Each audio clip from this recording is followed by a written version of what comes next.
April 26th, so exactly 30 days after I got dinged in the helmet. Um, for weeks now, we're taking sniper fire from this one building, and at this point, we made so much noise. We were stacking so many bodies that we had to send patrols out to move the fucking bodies because there was interrupting our fields of fire. Holy shit. And there were so many bodies being stacked that the locals were driving up their ambulances and picking up bodies also. And our main fight was the sniper alley, and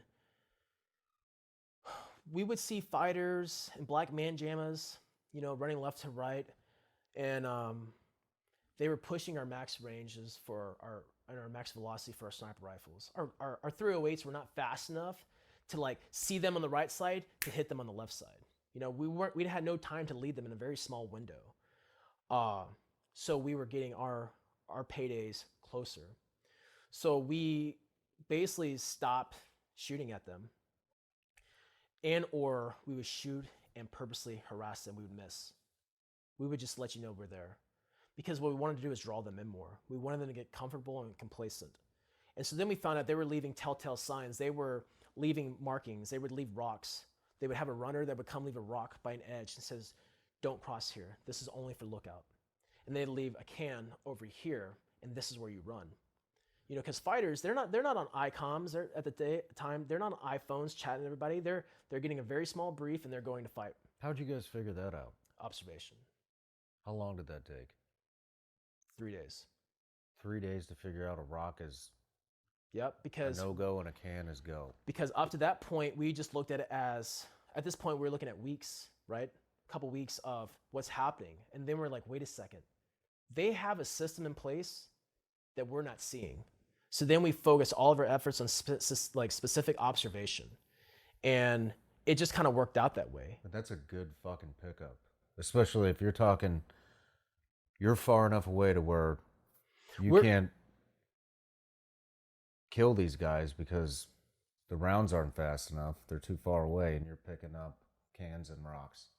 Is a go, no go. Because when you're complacent, your enemy is complacent.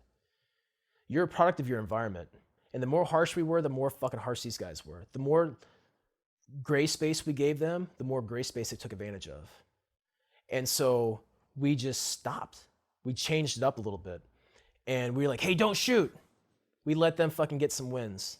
Because I got an infantry platoon over here. They're gonna smoke these guys, but we don't wanna keep on smoking them right here. We want to figure out the fuck's going on. And so now we bring in our Mark 19s to our rooftops, and we just dial this shit in. So real quick for the audience, a Mark 19 is a grenade launcher and basically a fully automatic grenade launcher. Very heavy. Looks like a fucking turtle with a big old unicorn spout. And little eggs come out of it. And those eggs go boom. And the machine gunners got super smart. Machine gunners were like, oh, bro, we're doing this. So we're bringing Mark 19s up there. We're re-vectoring our machine guns on there. And we're just dealing death. And it was crazy. It was literally fish in the barrel almost. Because one guy would poke out here and 3 guys would run that way. One guy would poke here and then 2 guys would run this way. So now we're like, okay, you take the left side, this phase line, you take the right side, this phase line, and that's how we're picking up. So now instead of trying to like lead them, we're holding on these places. So as soon as we hear an audible or we see it in the peripheral, then that is our trigger to engage. Because now we have someone in observation that's seen the whole thing, a little further zoomed out. We have guys on these 10 power fixed Johnny Nerdle scopes from Vietnam with silk webbing, right? Old school fixed power, in an urban environment is not ideal. Very, very scary. At least I thought it was, because you're instantly tunnel vision. And when you're tunnel vision down a tunnel vision channel, that's even scarier.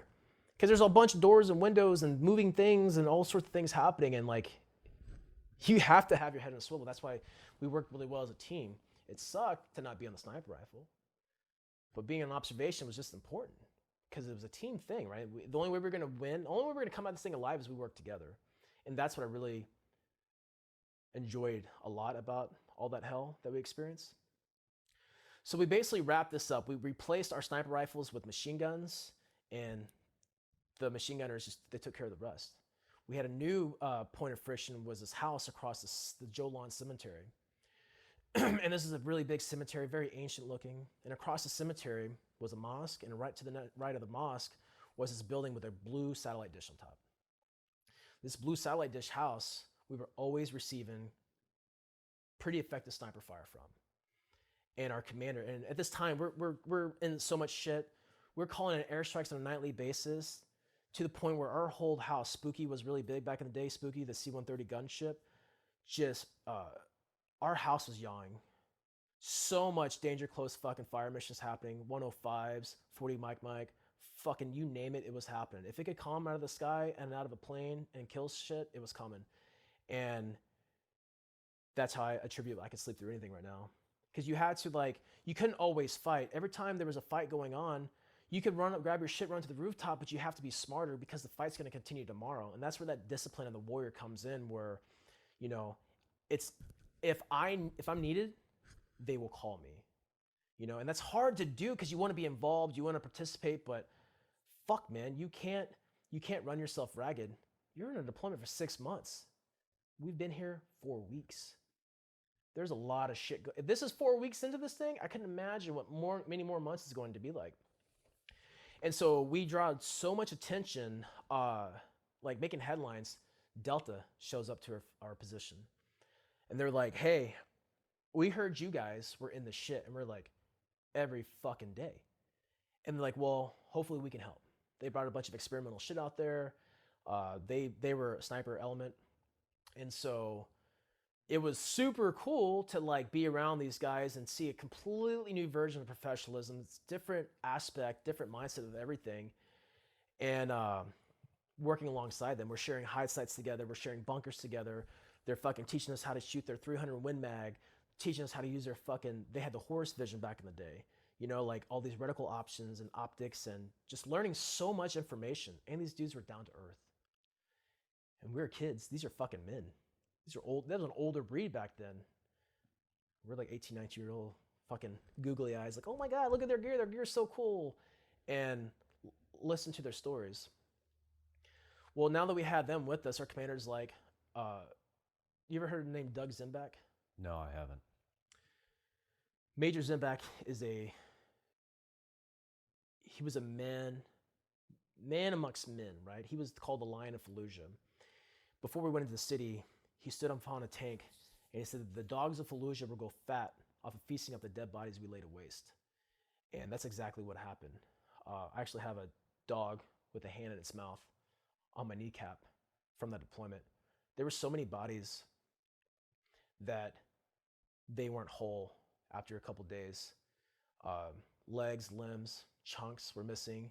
You just see dogs running with fucking arms in their mouth, and you're desensitized.